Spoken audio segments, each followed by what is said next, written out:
हाँ तो बेटा अगला क्वेश्चन है कैसे प्राप्त करेंगे प्राथमिक एमीन से द्वितीयक एमीन। देखिएगा क्वेश्चन डाल लेते हैं। आंसर नंबर हमारे पास ये है 9 और 9 में पहला है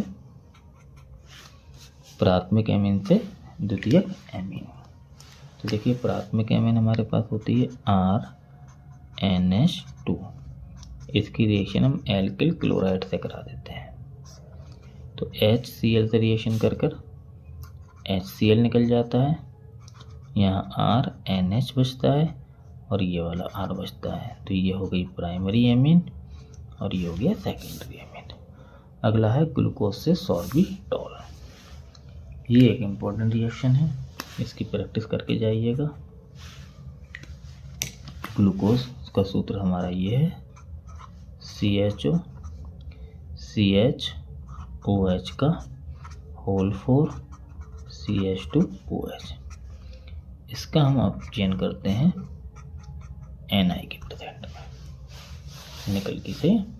तो इसमें क्या होता है अब चेन में ये वाला H भी यानी एल्डिहाइड भी और एल्कोहल में बदल जाता है। ये बदल जाता है CH2OH CHOH का होल 4 और CH2OH। तो नीचे का तो हिस्सा वैसे ही रहता है, बस ऊपर का एल्डिहाइड भी कन्वर्ट हो जाता है एल्कोहल में और ये कहलाता है सॉर्बिटॉल। अगला है बेंजीन से एनिलीन। तो देखिएगा सबसे पहले हम लोग काम क्या करेंगे, इसमें बेंजीन को कन्वर्ट कर देंगे क्लोरोबेंजीन में। सही है, या फिर चलिए क्लोरोबेंजीन कई विधियां हैं इसमें से, एक ही तरीके से नहीं कई तरीके से हो जाएगी। तो बेंजीन है हमारे पास, ये बेंजीन की रिएक्शन हम कराएंगे Cl2 से FeCl3 की उपस्थिति और डार्क, इससे ही बदल जाएगी किसमें क्लोरोबेंजीन में। और एक बार क्लोरोबेंजीन में बदल गई तो हम इसकी रिएक्शन NH3 से CuO की उपस्थिति में करा देते हैं। 473 केल्विन ताप होता है और लगभग 60 ATM के करीब ताप होता है। लिखना चाहो तो लिख देना। यहाँ पर बदल जाता है ये NH2 में और साथ में निकल जाता है HCl। ये एनिलीन बदल गई। सही है। अगला है ईथर बनाने की 2 विधियों का समीकरण लिखो, इसकी क्रिया एसिटिल क्लोराइड से कराओ। यानी क्वेश्चन नंबर आपका अगला है ये आंसर नंबर 10वां। अब 10वें का क्या है ये A। तो A में क्या है, आपसे क्या पूछ रहा है, ईथर बनाने की विधियां। तो पहली विधि है एल्कोहल द्वारा।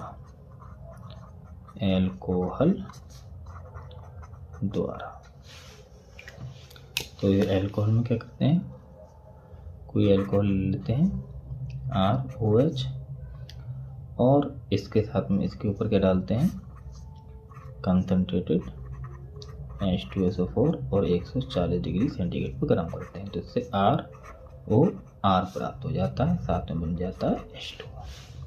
अब देखो यहाँ पर आपसे ये नहीं कहा कि डाई एथिल ईथर या डाई मेथिल ईथर। अगर मान लो यहाँ पर डाई एथिल ईथर होता तो R की जगह हम एथिल ले लेते C2H5। मेथिल ईथर होता तो ये R की जगह हम ले लेते CH3। इतना फ़र्क तो पड़ेगा। देखिएगा रिएक्शन में कार्बन की चेन के बारे में कुछ नहीं कहा जा सकता कि एग्जामिनर कार्बन की कितने कार्बन की चेन मांग ले। तो R का मतलब तो आप जनरली समझ लो, ईथर बोला R लगा कर दिया, एथिल मेथिल कुछ भी बोला R की जगह एथिल लगा दिया या मेथिल लगा दिया। अच्छा दूसरी है इसमें, पहली ये हो गई। दूसरी विधि है आपकी विलियमसन संश्लेषण द्वारा। ये नाम से भी आई है, पिछले साल आई हुई है बदायूं डिस्ट्रिक्ट के अंदर रिएक्शन। इसमें RONA सोडियम एल्कोक्साइड ले लेते हैं, साथ में एल्किल आयोडाइड ले लेते हैं और इसे हीट करते हैं थोड़ा सा, ROR बन जाता है, साथ में बनता है NaI। सही है। अच्छा इसकी क्रिया कैसे करा रहा है, एसिटिल क्लोराइड से करवा रहा है आप इसकी रिएक्शन। तो यहाँ लिख देते हैं एसिटिल क्लोराइड से क्रिया।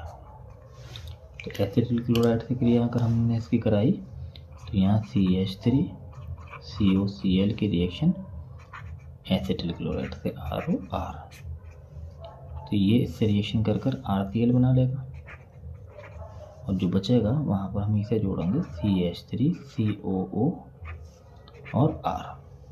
सही है, एल्किल एसीटेट बोल सकते हैं इसे। सही है, अगर आपने यहाँ पे CH3 या C2H5 लिया होता तो उसी हिसाब से C2H5 और C2H5 आ जाता, बस इतना फर्क होता है। इसके बाद में अगली रिएक्शन आपसे मांग रहा है स्टार्च अथवा सुक्रोज की संरचना पर टिप्पणी लिखो। ये एक थ्योरेटिकल क्वेश्चन है। अच्छा, इसके बाद में आपसे मांग रहा है अथवा निम्न पर टिप्पणी लिखिएगा। किस किस पर मांग रहा है आपसे, देख लेते हैं। सबसे पहले मांग रहा है कार्बल एमीन अभिक्रिया। आंसर नंबर अथवा डाल देता हूँ, पेपर में तो कोई एक ही कराएंगे आप, 10 का अथवा। कौन सी अभिक्रिया है पहली, कार्बल एमीन अभिक्रिया। देखिएगा इस अभिक्रिया में अगर लैंग्वेज देखें, टिप्पणी मांगता है, थोड़ी सी लैंग्वेज लिखना है। क्या है कि प्राइमरी एमीन क्षारीय क्लोरोफॉर्म से अभिक्रिया करके एक एल्किल साइनाइड आइसोसाइनाइड बनाती है जो एक दुर्गंध युक्त पदार्थ है। बस सिंपल सा इतने से लिखना होगा।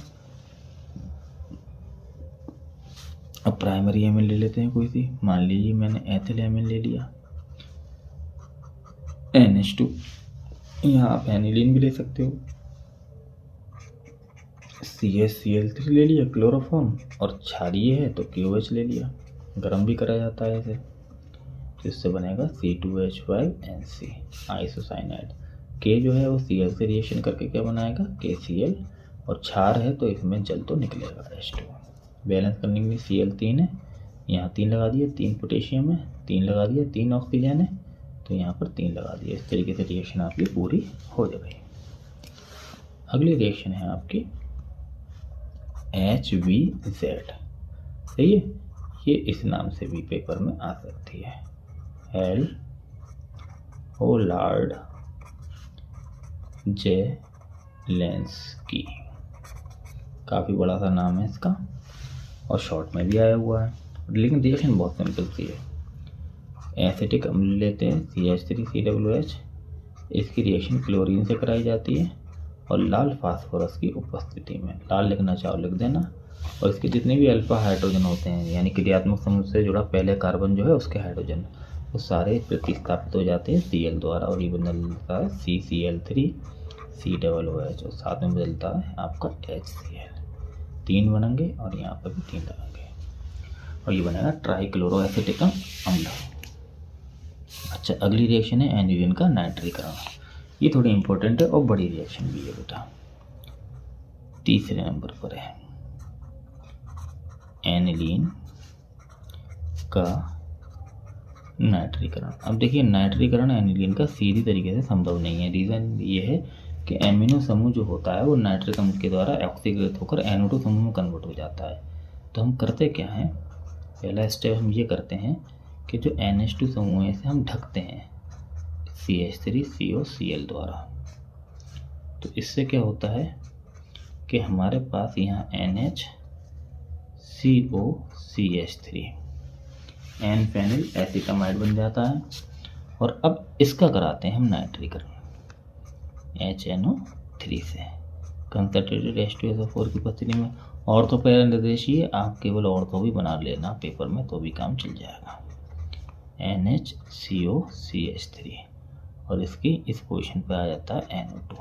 तो ये एक पैरा भी लगता है।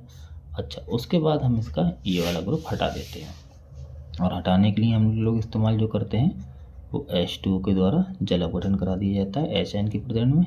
यहाँ से रिएक्शन कटती है, यहाँ पर आ जाता है दोबारा से NH2, यहाँ आ जाता है NO2, साथ में बदल जाता है CH3COOH। सही है। ये सवाल ऐसे करके पूछा गया है कि एनिलीन का सीधे नाइट्रीकरण संभव नहीं है, क्यों? तब भी आपको रीज़न लिखना पड़ेगा, क्योंकि एनिलीन जो है अगर उसका HNO3 से डायरेक्ट नाइट्रीकरण कराया जाए तो NH2 जो है वो NO2 समूह में बदल जाता है और नाइट्रोबेंजीन बन जाती है। अगला है आपका एसिटिलीकरण। एनिलीन वाले की या इसकी ही रिएक्शन है, एसिटिलीकरण। तो देखिएगा एसिटिलीकरण में क्या करते हैं हम लोग, हमें पहले तो एक एसिटिल समूह लेना पड़ता है CH3COCl। आप यहाँ पे एसिटिक एनहाइड्राइड भी ले सकते हो। इसकी रिएक्शन कराई जाती है एमीन से, और कोई एमीन कौन सी है, कोई सी भी ले सकते हो, C2H5NH2 ये ले लेते हैं। उपस्थिति में यहाँ पर pyridine ले लेते हैं। HCl से रिएक्शन कर HCl बना लेता है, साथ में बनता है CH3CONH और क्या आएगा C2H5 N-एथिल एसिटामाइड इसका नाम होता है।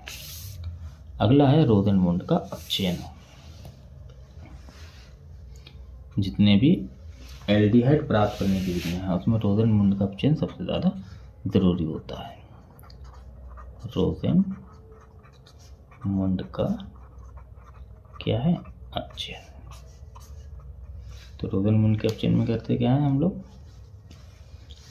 कोई भी RCOCl ले लेते हैं। इसकी आप लोग हाइड्रोजन से रिएक्शन कराते हैं PDBaSO4 की उपस्थिति में, और यहाँ आप लोग बॉइलिंग जाइलिन ले सकते हैं और यहाँ बदल जाता है RCHO, साथ में बदलता है HCl। क्लियर? चलें अगला क्वेश्चन है, प्रोटीन क्या है? जल में घुलनशीलता के आधार पर इसे कितने भागों में बांटा गया है? उदाहरण देकर समझाइए। बच्चों क्वेश्चन था आपका प्रोटीन क्या है, तो देखिएगा प्रोटीन जो है वो आपका आंसर ये बैठता है इसका, सही है। इसमें क्या है, प्रोटीन एक उच्च अणुभार का नाइट्रोजन युक्त जटिल कार्बनिक पदार्थ है जो सभी एनिमल यानी जंतुओं एवं पादप कोशिकाओं के जीव द्रव्य में पाया जाता है। इस शब्द का सर्वप्रथम प्रयोग मुल्डर ने किया था। प्रोटीन शब्द की उत्पत्ति एक ग्रीक शब्द प्रोटियस से हुई है जिसका अर्थ होता है फर्स्ट यानी सबसे पहला अणु। प्रोटीन में कार्बन, हाइड्रोजन, ऑक्सीजन और नाइट्रोजन होते हैं। सल्फर, Fe और फास्फोरस जो है वो हो भी सकते हैं। क्लियर? क्वेश्चन में आगे पूछ रहा है वो जल में घुलनशीलता के आधार पर इसे कितने भागों में बांटा गया है। तो देखिए जल में घुलनशीलता के आधार पर इसे जो है वो 2 भागों में बांटा गया है, सही है। एक आपका जो होता है वो होती है रेशेदार प्रोटीन, और इसके अंदर क्या है, जब पॉलीपेप्टाइड चेन आपस में हाइड्रोजन बॉन्ड व डाइसल्फाइड बॉन्ड के द्वारा जुड़ी होती हैं तो ये प्रोटीन एक रेशेदार संरचना बना लेती है, जिसे क्या बोलते हैं, सामान्यतः ये जल में घुलनशील होती है। क्लियर? और जब ये घुलनशील होती है तो इसका एग्जाम्पल के रूप में अगर हम देखेंगे तो इसका एग्जाम्पल होगा आपका, एक तो क्रेटिन होगा और दूसरा आपका कहलाएगा ये मायोसिन, सही है। अब इसके बाद में आपका अगला जो भाग होता है प्रोटीन का वो होता है कि प्रोटीन गोलाकार प्रोटीन। तो देखिए गोलाकार प्रोटीन ये होती है जब पॉलीपेप्टाइड चैन कुंडली बनाकर गोल आकृति प्राप्त कर लेती है तो एक ऐसी प्रोटीन जो होती है वो गोलाकार या ग्लोब्यूलर प्रोटीन कहलाती है। ये प्रोटीन जल में अघुलनशील होती है। अब शरीर के अंदर इस तरीके की जो प्रोटीन होती है उन्हें मुख्यतः क्रियात्मक प्रोटीन की श्रेणी में रखा गया है। जैसे आपका कैसीन है, ये दूध में पाई जाने वाली प्रोटीन होती है। एक है एल्ब्यूमिन, और ये अंडे के अंदर पाई जाने वाली प्रोटीन होती है। और अगली आपकी प्रोटीन होती है इंसुलिन। ये भी क्या नाम है, शरीर के अंदर ग्लूकोज के लेवल को कंट्रोल में रखने का।